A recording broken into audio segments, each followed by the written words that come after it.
Hello everyone, welcome on my channel KD प्रयास academy. अगर आप सीटेट पेपर 2 की तैयारी कर रहे हैं तो यहाँ पे हम आपको प्रीवियस ईयर पेपर साइंस के एनसीईआरटी के चैप्टर्स और जितने भी पेपर्स हैं प्रीवियस ईयर के 2018, 2019, 2021 चल रहा है, ठीक है।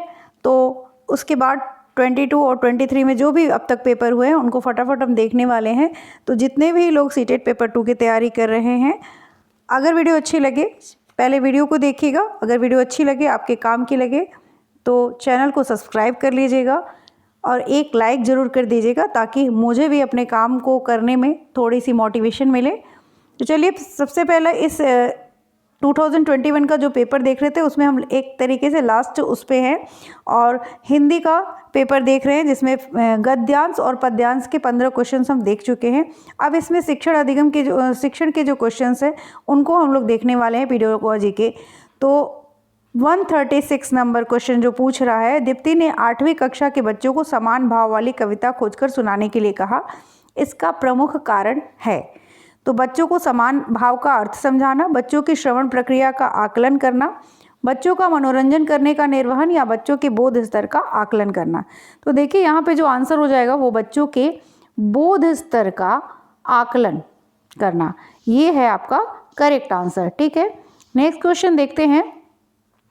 बहुत कम समय में ज़्यादा से ज़्यादा प्रश्नों को करने की कोशिश करेंगे और आज से थोड़ा वीडियोस ज़्यादा आएंगी क्योंकि हमारे पास ओनली 90 डेज बचे हुए हैं जिसमें हमको सब कवर करना है, रिवीजन करना है, सब कुछ करना है। तो चलिए, सब 137 राष्ट्रीय पाठ्यचर्या की रूपरेखा 2005 भाषा को बच्चे के का सबसे समृद्ध संसाधन मानती है, अस्मिता, व्यक्तित्व, व्यवसाय या भाषा। तो यहाँ पे जो करेक्ट आंसर हो जाएगा वो हो जाएगा व्यक्तित्व। जो राष्ट्रीय पाठ्यचर्या की रूपरेखा 2005 भाषा को बच्चे के व्यक्तित्व का सबसे समृद्ध संसाधन मानती है।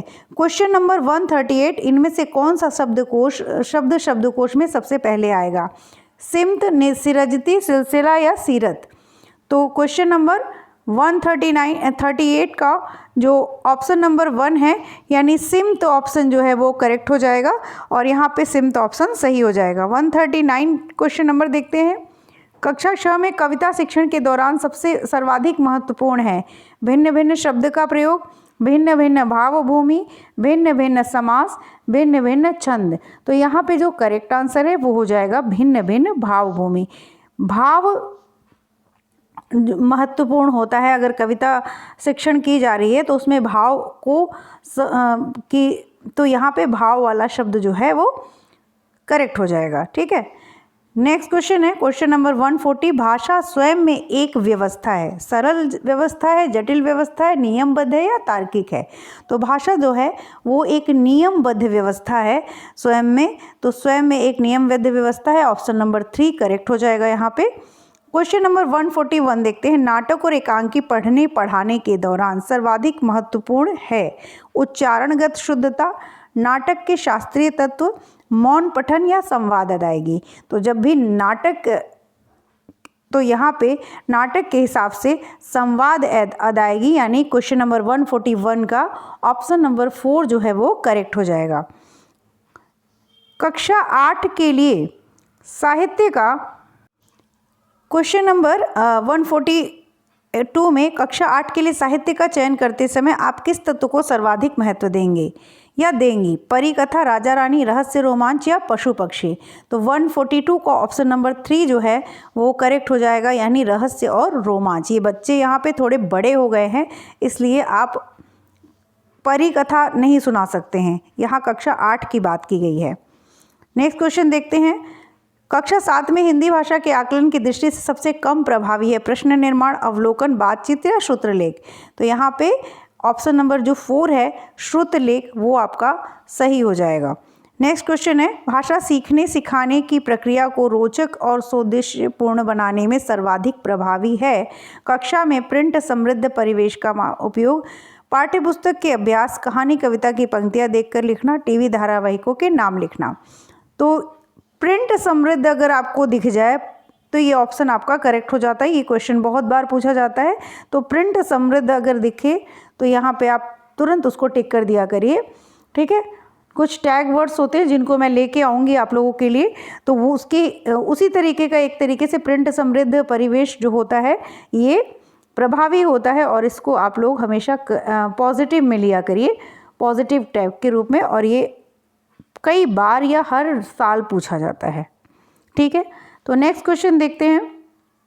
उन विज्ञापनों को इकट्ठा कीजिए जो हाल ही के ठंडे पेय पदार्थों से जुड़े हैं। उनमें स्वास्थ्य और सफाई पर दिए गए ब्यौरों को छांट कर देखें कि हकीकत क्या है। ये प्रश्न बाहर की दुनिया और कक्षा को जोड़ता है, बच्चों के लिए बहुत जटिल है, बच्चों को ठंडे पेय पीने की प्रेरणा देता है, बाहर की दुनिया को अत्यधिक महत्व देता है। तो यहाँ पे जो ऑप्शन नंबर 1 हो जाएगा वो हो जाएगा करेक्ट, बाहर की दुनिया और कक्षा को जोड़ता है। ठीक है, क्वेश्चन नंबर 146 क्या कहता है देखते हैं। उच्च प्राथमिक स्तर पर भाषा शिक्षण का एक अत्यंत महत्वपूर्ण उद्देश्य व्याकरण के नियम सिखाना व प्रयोग करवाना, विभिन्न कार्य क्षेत्रों से जुड़ी प्रयुक्तियों से परिचित कराना, समस्त हिंदी साहित्यकारों से परिचित कराना, समस्त अहिंदी साहित्यकारों से परिचित कराना। तो 146 का ऑप्शन नंबर 2 जो है यहाँ पे वो करेक्ट हो जाएगा, विभिन्न कार्य क्षेत्रों से जुड़ी प्रयुक्तियों से परिचित कराना। क्वेश्चन नंबर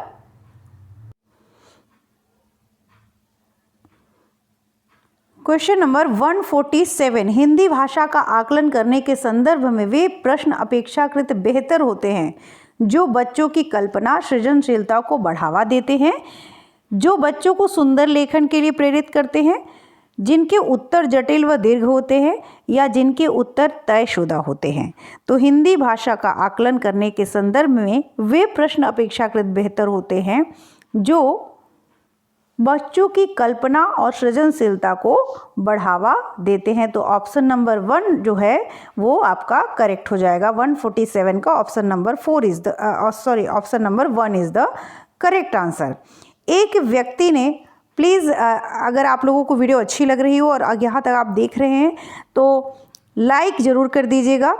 एक व्यक्ति ने पूछ लिया कैसा है वह मुरली वाला, मैंने तो उसे नहीं देखा, क्या वह पहले खिलौने भी बेचा करता था। एक पाठ का यह अंश पढ़ने के दौरान के विशिष्ट संदर्भ में सर्वाधिक महत्वपूर्ण उच्चारण, अवबोध, अनुतान या लिखने। तो यहाँ पे जो 148 का ऑप्शन नंबर 3 है अनुतान, वो आपका करेक्ट हो जाएगा। ठीक है, क्वेश्चन नंबर 148 का option number 3 is the correct answer. Next question देखते हैं 149 और हम लोग 49 और 2 क्वेश्चन और बचे हुए हैं। उच्च प्राथमिक स्तर पर बच्चों की सृजनात्मक अभिव्यक्ति की दृष्टि से कौन सा प्रश्न सर्वाधिक प्रभावी है। तो खान पान के मामले में स्थानीयता का क्या अर्थ है, खान पान में बदलाव के कौन से फायदे हैं, लेखक खान पान में बदलाव को लेकर चिंतित क्यों है, घर में बातचीत करके घर में बनने वाले पकवानों के बनने की प्रक्रिया बताइए। ठीक है, तो 149 का यहाँ पे ऑप्शन नंबर 4 जो है वो करेक्ट हो जाएगा, घर में बातचीत करके घर में बनने वाले पकवानों के बनने की प्रक्रिया बताइए।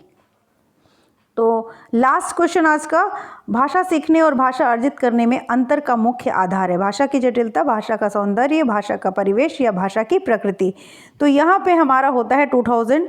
पहले इसका आंसर देख लेते हैं। 150 का ऑप्शन नंबर 3 जो है भाषा का परिवेश हो जाएगा आपका करेक्ट आंसर। और इसके बाद हम लोग इस पेपर के सारे प्रश्न हो चुके हैं, सिर्फ हमारा बचा हुआ है इंग्लिश। जैसे कि हम लोग भाषा जब लैंग्वेज सेलेक्ट करते हैं तो कोई भी 2 भाषा सेलेक्ट करते हैं।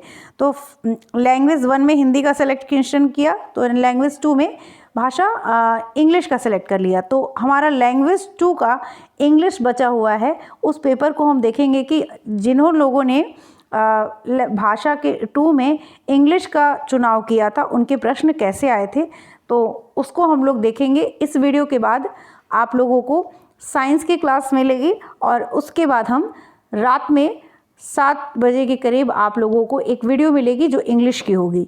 ठीक है, प्रीवियस ईयर। इसके बाद हम आगे के 2022 के जो पेपर हुए थे उनको देखेंगे। तो फटाफट हम देखते रहेंगे इसी तरीके से प्रीवियस ईयर पेपर। और आप लोगों को अगर वीडियो अच्छी लग रही हो तो चैनल को सब्सक्राइब कर दीजिएगा, लाइक कर दीजिएगा, अपने फ्रेंड्स को शेयर करिए। और चलिए आज के लिए इतना ही, थैंक यू।